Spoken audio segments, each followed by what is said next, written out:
Hey, how is it going? I'm Chris from 99scloud.com. This video is part of a series that brings you from zero to hero, building an AWS HTTP REST API with a React Web Frontend. In the previous part, we have fetched our nodes from the AWS HTTP REST API and displayed them in React. This tutorial is a continuation of the previous part, so if you haven't seen that yet, you can find the full playlist in the comment section below this video. In this part, we will do some styling, create the buttons, and set up a global state to pass data along to other pages. So if you are interested, stay tuned.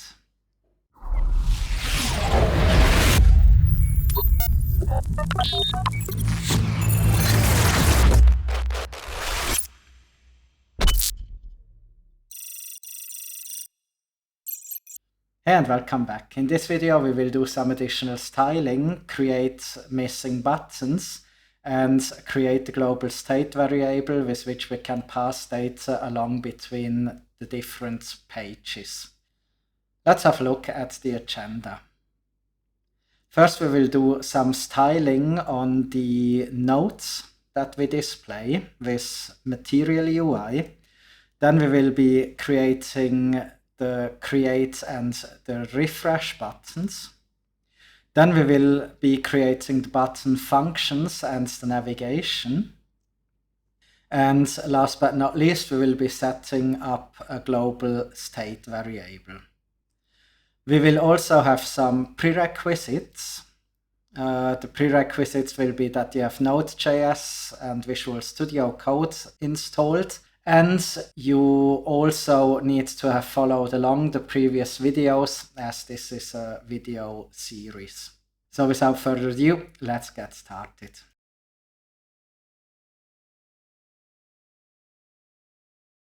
At the moment, as you can see, our nodes don't have any styles applied yet. So at the moment, they are as big as the title list nodes. In order to change that, we will use Material UI components. In this video, I will not go into the details of Material UI, but I will leave a link in the comment section below this video to the Material UI page so that you can figure out what the components exactly do, which I will be using. So let's go back into Visual Studio Code. And here we can now start to add these components. So the first one that we will use is a box component, which is basically like a div. So we can say box key equals nodes.id.s. Then we will add an sx attribute, which is basically the same like a style attribute in HTML. And here we will define some CSS. So here we will say padding left is 1 EM. Padding right is 1 EM as well. And padding bottom is 1 EM as well. And then we have to close this. Okay, and then we can remove this down here. So basically, instead of using these divs, we have now used this box, which is similar to a div, but it has some additional special attributes, which is provided by Material UI. So let's delete this. And now in this box, we will define a card component. So we will just say card sx equals border 1px solid gray. Close this. So here we have our card, and in our card we will define a card content. Card content. And in the card content, we have a typography.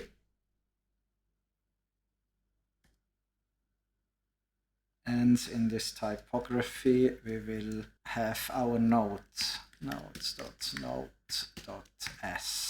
And then this card can also have card actions. And here we will have two buttons. The first button is to update the node, and the second button is to delete the node. Button size equals small, on click equals, let's just define an empty function for the moment. We will add the function later.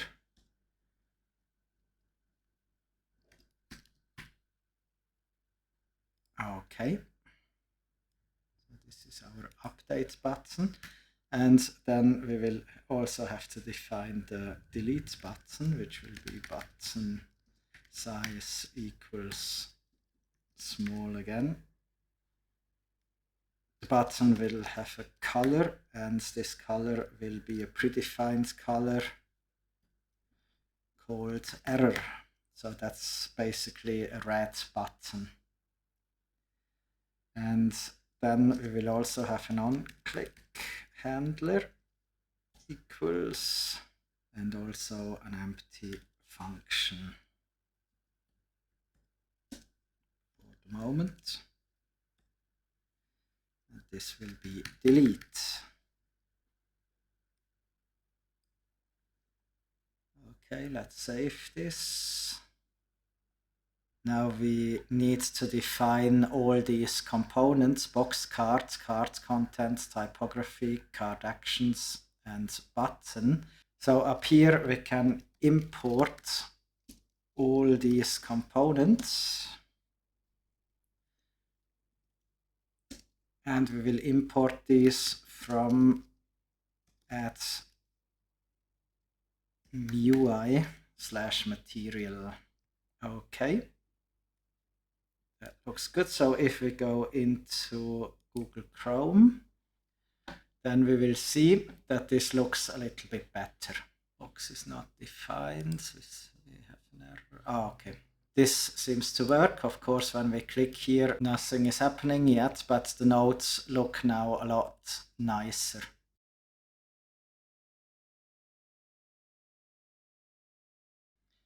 So we have now our nodes, and we have a button to update the nodes, and we have a button to delete the nodes, but we don't have a button yet to create new nodes. And we want to put this into this upper right. So here we will put this button. And what we will also be creating is a refresh button with which we can refresh and pull all the nodes in case we would want to refresh all the nodes. Okay, so let's do that. So let's go back into Visual Studio Code. And then in here, we can get rid of this list nodes div. We don't require this anymore. And here we will add a box.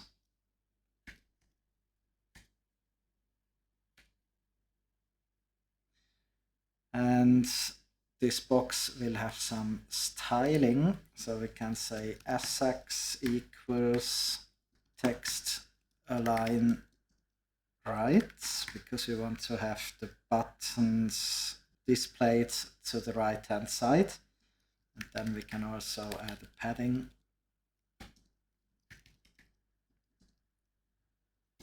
So that the buttons don't stick to the margins to the top and to the right. Okay, so then we can add the create button. So we can just say button variant equals contained on click equals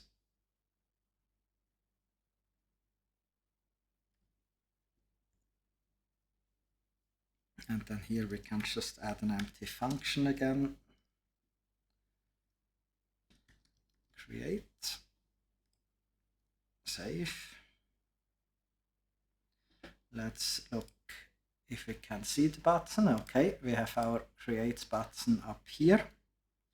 And then we also want to have a refresh button so that we can just refresh all the nodes. So let's go back in here. So here we will not use a text button, we will use an icon button. So we can just type icon button, color equals secondary. So this secondary color is something that is already defined by the theme. And if you would define your own theme, then of course you can change this to whatever color you would like. We have a primary color and we have a secondary color that we can define with Material UI. Okay, then we also have an onClick function again, which will again just have an empty function.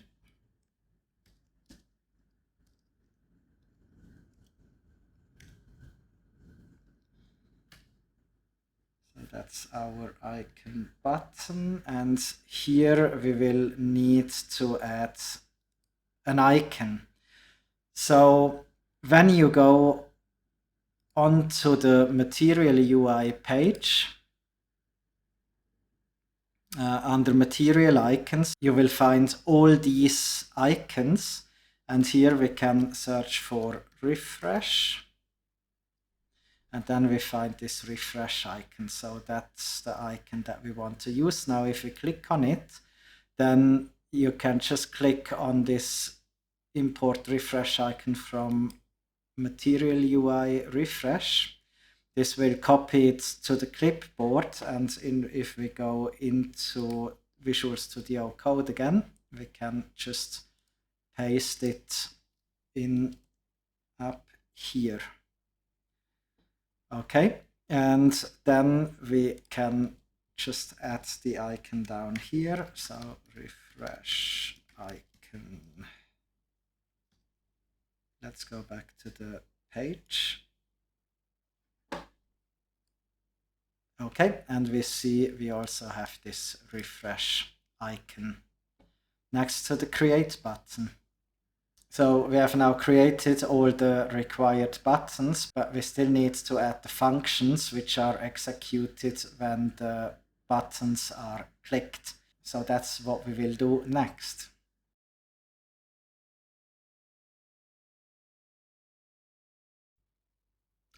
So let's go and create all the functions for these buttons. So let's go back into Visual Studio Code. And then down here, we can start adding our functions. Here we have the fetch nodes function. So down here, we will now need a function refresh nodes. That will be the function to refresh all our nodes. And here we can just execute the fetch nodes function. And that's basically it. So on refresh, we will just want to execute this fetch nodes.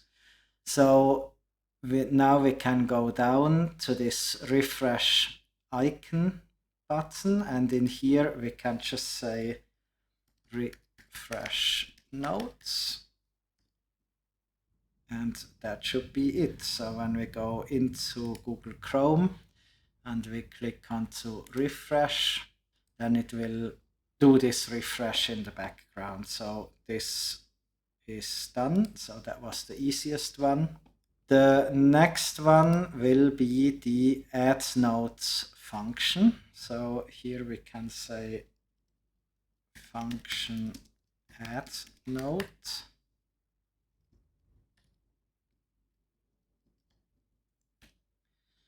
And in the add node function, what we want to do is we want to navigate to our add node JSX page down here. So in order to do that, we will have to add a hook called useNavigate, which comes from the React router library. So let's just go up here, and then up here we can say const navigate equals useNavigate.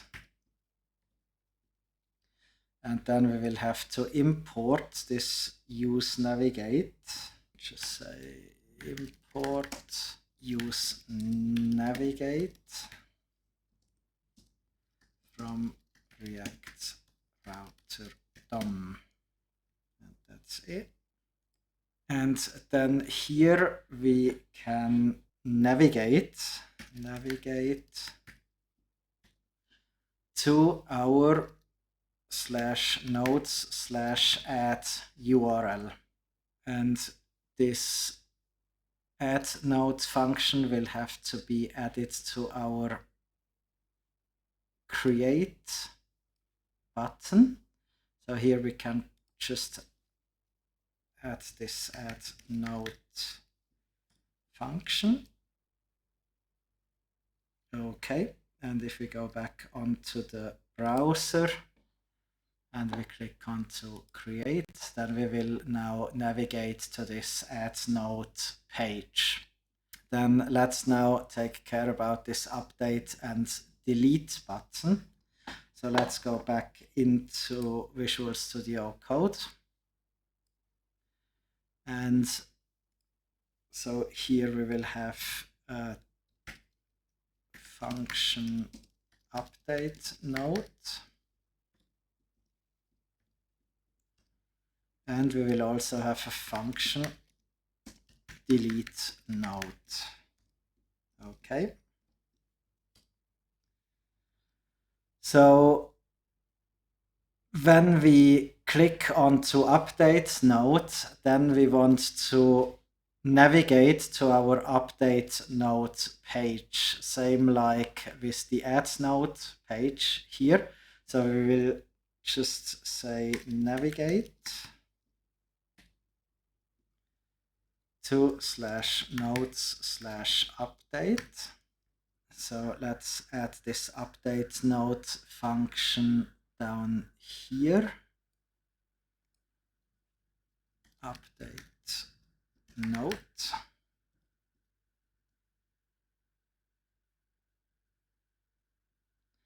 So when we go back to the browser and we click on update, then you see we will get to this update node function. Now, if we do that, we will also need to pass along the node that we want to update, so that we can populate the form on the update node page. So let's go back into Visual Studio Code. And for this, we will make use of another React hook called useContext. So let's go back into app.js. And here we will add this useContext. So up to now, what we have learned is that there is a useState hook with which we can define state variables. Then we have learned that there is a useEffect hook, which we can use for lifecycle events, such as executing code once a page is loaded. And now we will deal with this useContext hook, which we can use to define global variables, which means when we add something to this global variable, it will be available throughout all the pages. So if we use the useState hook and we add something to the state variable, it will only be available throughout the life cycle of this page. But when we save a variable into the state of a useContext hook, it will be available regardless on which page we are, and we can navigate through the pages and not lose the state of this variable. So that means when we are on the list nodes page and we click the update button, then we can save the data of the node into this context, navigate to the update node page, and there we will have the node available that we have saved before so that we can display the data. So let's see how this works in detail.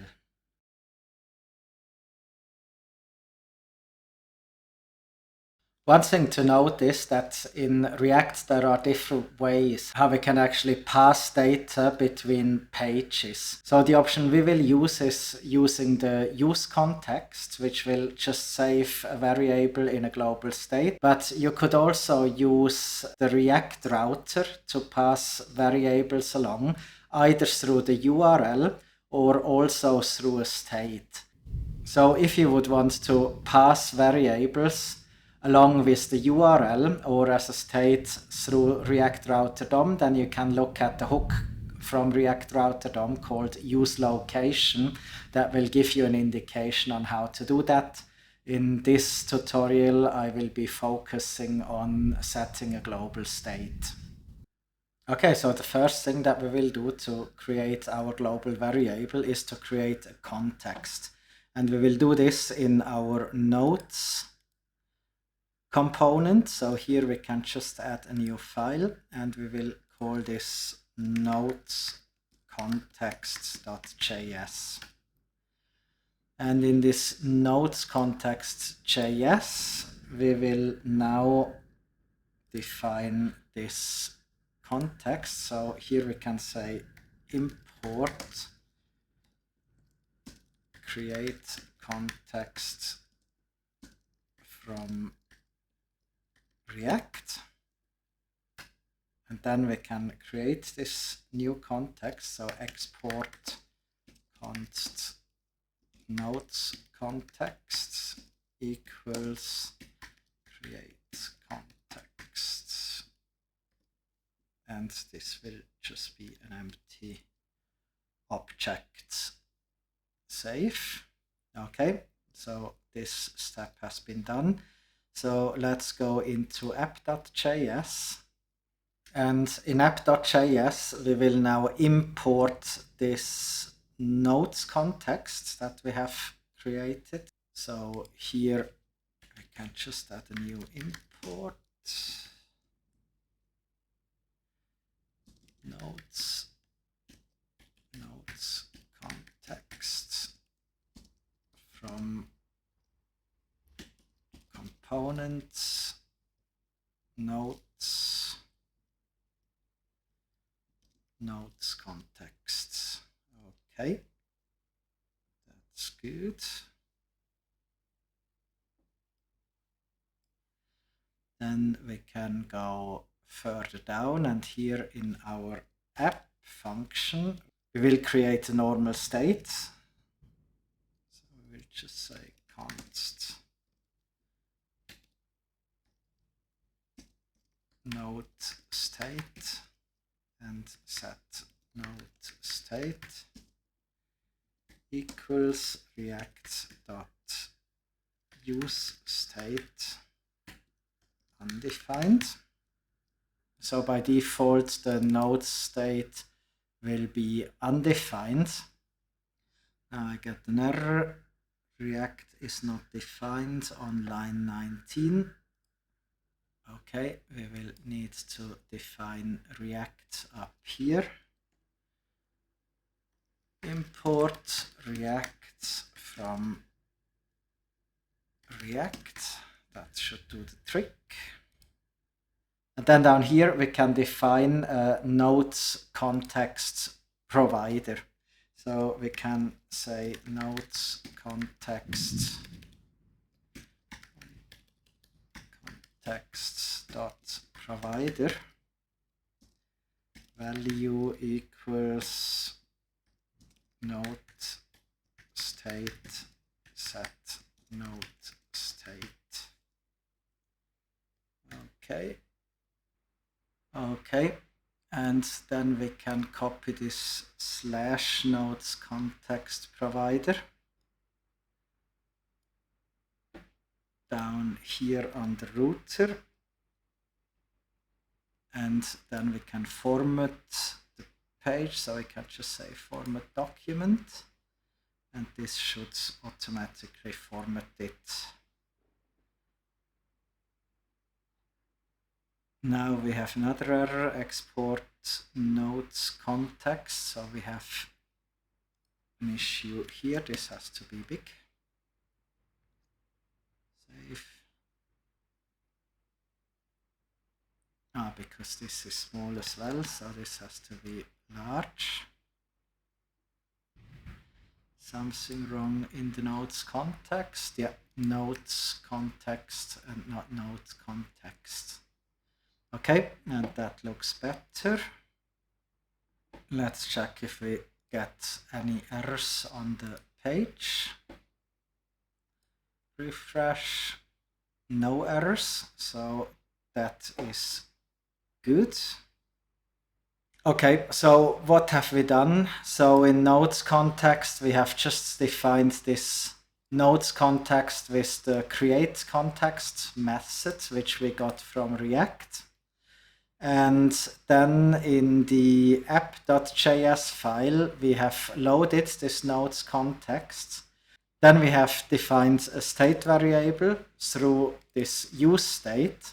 And then down here, we are passing this node state and set node state variable through the nodes context provider. So all the pages which are in here will actually be able to use the node state. So let's go back into our list nodes page. And here what we will need to do is we will need to get this context. And in order to get the context, we will need to import it the same way as we did before. So up here we can say import nodes context from components /nodes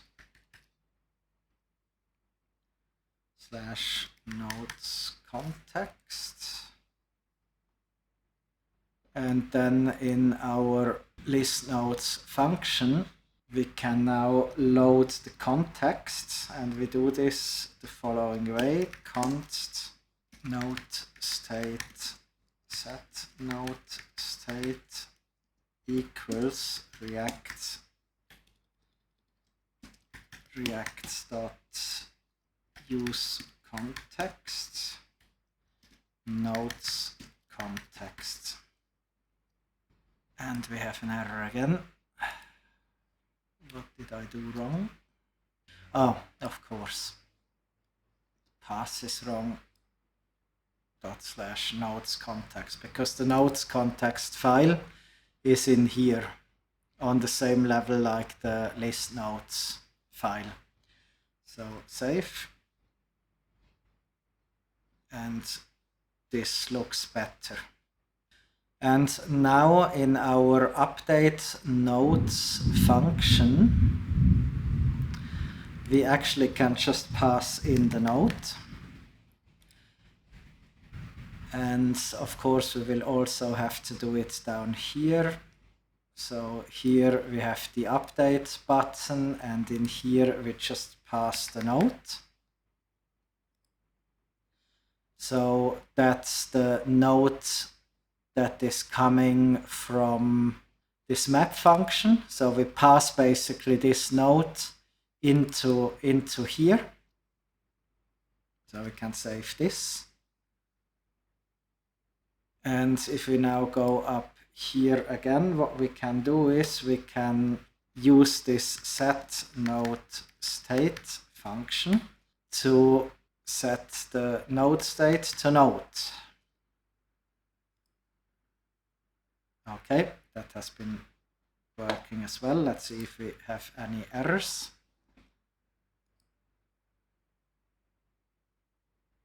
no errors, which is good. So let's now go on to this update node page. And here we will check if we can actually receive the node from our node's context. So here we will need to import the node's context again.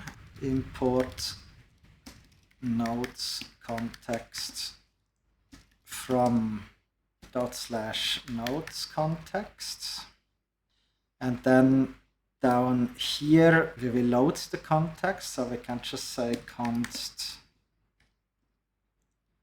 node state set node state equals react dot use context nodes context. Okay, this should have loaded the context, and now in here what we can do is we can just see if the node state is actually set with the node. So let's just output the node down here, so we can just type node state dot node. Save. This looks like it has worked, so let's go back onto the page, the home page. So if we now click on this update function, then we get an error. Objects are not valid with this S thingy again. Okay, so we know what the problem is. We go into the update nodes function, and here we just need to add a .s.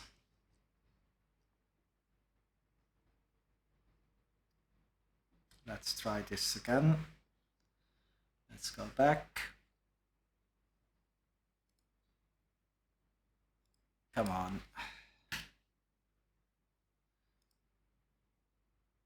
So now we click on update again. And as you can see, the node is now displayed here.